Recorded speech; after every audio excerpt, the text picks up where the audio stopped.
Telephone ലൈനിലുള്ളത് പ്രശസ്തമായ mango മെഡോസിന്റെ ഉടമയായ Shri N.K.. കുര്യനാണ്. Shri N.K.. Kurian, താങ്കൾ ഇക്കാര്യത്തിൽ ചില ഗവേഷണങ്ങൾ നടത്തിയിട്ടുള്ളതാണല്ലോ. നാട്ടുകാർക്ക് ഒരുപാട് സംശയമുണ്ട്, ജനങ്ങൾ ചോദിക്കുന്നുണ്ട്, ഇന്നലെ പല ഫോൺ കോളുകളും വരുന്നുണ്ട്, യഥാർത്ഥത്തിൽ ഈ അരളിപ്പൂ അത് പ്രശ്നമുള്ളതാണോ എന്ന്. എന്താണ് താങ്കളുടെ ഒരു നിരീക്ഷണത്തിലുള്ളത്? അരളിപ്പൂ ശരിക്കും മരണകാരണമാകാവുന്ന ഒരു സസ്യമാണ്. അതിന്റെ പൂ, അതിന്റെ തണ്ട്, അതിന്റെ പട്ട, അതിന്റെ വിത്ത്, ഈ ഭാഗങ്ങളെല്ലാം നല്ല രീതിയിൽ അത് വിഷാംശമുള്ളതാണ്. അത് നീരിയോഡോറിസം കരാബീജം എന്നുള്ളൊരു ഒരു തന്മാത്രയാണ്. അത് നേരിട്ട് ഹൃദയത്തെ ബാധിക്കുന്ന ഒരു പ്രശ്നമാണ്. ഇതിനകത്ത് എനിക്ക് തോന്നുന്നത് നമ്മുടെ മോഡേൺ മെഡിസിൻ ആയുർവേദത്തെ പൂർണ്ണമായും തള്ളിക്കളയുന്നത് ഇതിനൊരു കാരണമാകുന്നുണ്ടെന്ന് എനിക്ക് തോന്നുന്നുണ്ട്, ഇങ്ങനെ അപകടങ്ങൾ സംഭവിക്കുന്നത്. അതുകൊണ്ട് ഈ ആയുർവേദം എന്ന് പറയുന്ന ആ ഒരു സംവിധാനത്തിൽ തന്നെ മോഡേൺ മെഡിസിൻ പൂർണ്ണമായും തള്ളുന്നതായിട്ട് പല യൂട്യൂബിലും അതുപോലെ തന്നെ വാർത്താ മാധ്യമങ്ങളിലും ഒക്കെ കാണാൻ ഇടയായിട്ടുണ്ട്.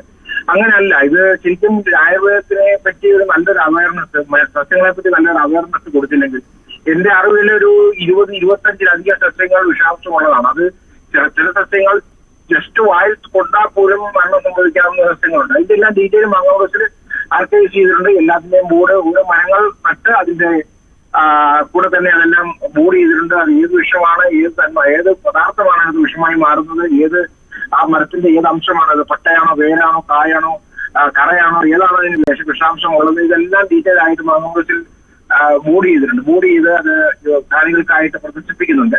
അതിന് നമ്മുടെ ഡോക്ടർ സംവിധാനങ്ങൾ മോഡേൺ മെഡിസിനിലേക്ക് പൂർണ്ണമായും മാറുമ്പോൾ ആയുർവേദത്തിനെ പൂർണ്ണമായി തള്ളാതെ അതിന്റെ ആ ഒരു ശാസ്ത്രീയ വശം കൂടെ ഉൾപ്പെടുത്തിക്കൊണ്ട് ജനങ്ങൾക്ക് അവയർനെസ് കൊടുക്കുന്നത് നല്ല എന്റെ ഒരു അഭിപ്രായം. ശ്രീ എൻ.കെ. കുര്യൻ, ഇപ്പോൾ ഈ അരളി ഒട്ടുമിക്ക വീടുകളിലും ഉള്ളതാണ്. അപ്പോൾ ഈ അരളിപ്പൂ അതേപടി അതിന്റെ അങ്ങനെ കഴിക്കുന്നതാണോ, അതോ ഏത് ഭാഗമാണ് അത് വിഷാംശമായി മാറുന്നത്? ഇപ്പോൾ മരിച്ച സൂര്യ അത് ചവച്ച് തുപ്പിക്കളയുകയായിരുന്നു. അതെ, അതിന്റെ വേര്, പട്ട, വിത്ത്, പൂവ് എല്ലാം അത് വിഷാംശമുള്ളതാണ്. അത് നേരിട്ട് ഹൃദയത്തെ ബാധിക്കുന്നത് കൂടാതെ ഇത് ത്വക്ക് രോഗങ്ങൾക്ക്, ശ്വാസോച്ഛ്വാസത്തെ ഇത് സീരിയസ് ആയിട്ട് ബാധിക്കും. പെട്ടെന്ന് ഈ പൂവ് ചവച്ചാല് അതിന്റെ അംശം നമ്മുടെ വായിലേക്ക് ചെന്ന് കഴിഞ്ഞാൽ ഹൃദയത്തിന്റെ മിടിപ്പിനെയും അതുപോലെ തന്നെ ശ്വാസോച്ഛ്വാസത്തെയും അത് സീരിയസ് ആയിട്ട് ബാധിക്കുകയും അത് അങ്ങനെയാണ് ഞാനത് പഠിച്ചിരിക്കുന്നത്. ഞാനത് പഠിച്ചപ്പോൾ എനിക്ക് മനസ്സിലായ കാര്യമാണ്. അങ്ങനെയാണ് ഞാൻ അത് വായിക്കുകയും പഠിക്കുകയും ആയുർവേദ ഗ്രന്ഥങ്ങളിൽ നിന്നൊക്കെ പഠിക്കുകയും ചെയ്തിട്ടുള്ളത്. അതുപോലെ തന്നെ ത്വക്ക് രോഗങ്ങൾ, ഇതിനെ കറ അല്ലെങ്കിൽ പട്ടയൊക്കെ ദേഹത്ത് പറ്റിക്കഴിഞ്ഞാൽ നമുക്ക് ത്വക്ക് രോഗങ്ങൾക്കുള്ള സാധ്യതയുണ്ട്.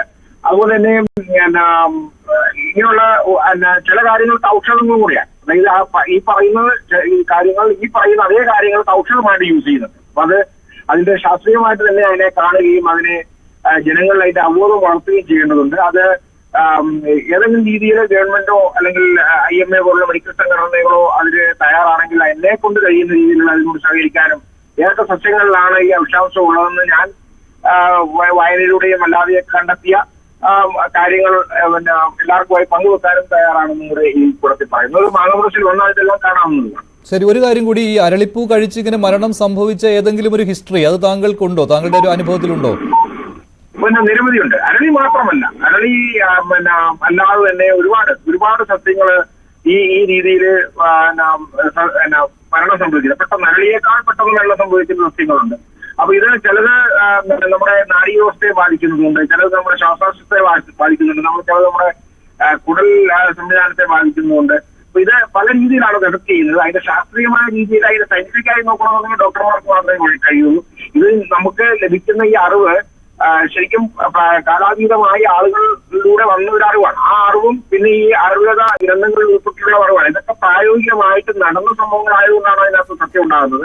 അപ്പൊ ഇതിനെ പൂർണ്ണമായും തള്ളുന്നത് ഒരു പ്രശ്നമായിട്ട് കണ്ടിട്ടുണ്ട്. നമ്മൾ എവിടെ നോക്കിയാൽ ശാസ്ത്രീയമല്ല, ഇങ്ങനൊരു ഒരു രീതി തന്നെയുണ്ട്. ആ ഒരു രീതിക്ക് മാറ്റം വന്ന് ആയുർവേദം ഈ പറയുന്ന മോഡേൺ മെഡിസിൻ തന്നെ ആയുർവേദത്തിൽ നിന്ന് ഉത്ഭവിച്ച അതിന്റെ മൂലഘടകങ്ങൾ ആയുർവേദത്തിൽ നിന്നുള്ളതാണെന്ന് ഉള്ളതും കൂടെ അംഗീകരിച്ചു കഴിഞ്ഞാൽ ഈ തോന്നുന്ന ഈ പ്രശ്നങ്ങൾ ജനങ്ങളിലേക്ക് അവയർനെസ് ആയിട്ട് എത്തിക്കാൻ കഴിയുമെന്ന് തോന്നുന്നു. ഒരുപാട് സത്യങ്ങളുണ്ട്. കാരണം പണ്ടെന്ന് പറഞ്ഞാൽ നമ്മുടെ വീടുകളിലുള്ള പൂർവികർക്ക്, നമ്മുടെ കാരണവന്മാർക്കൊക്കെ അറിയാമായിരുന്നു ഇന്നത് പാടില്ല, ഇന്നത് പാടില്ല. ഇന്നത്തെ പുതുതലമുറ എന്താ പറയാ, ഒരു അച്ഛനും അമ്മയും ഒരു കുട്ടിയും മാത്രമുള്ള, അവർക്ക് വേറൊന്നും അറിയില്ല. ഗാർഡനിലുള്ള സസ്യങ്ങളെ പറ്റി മാത്രമേ അറിയാവൂ. ആ അറിവില്ലായ്മ ഇതുപോലുള്ള അപകടങ്ങളിലേക്ക് മനുഷ്യനെ കൊണ്ടെത്തിക്കുമെന്നാണ് ഞാൻ വിചാരിച്ചത്.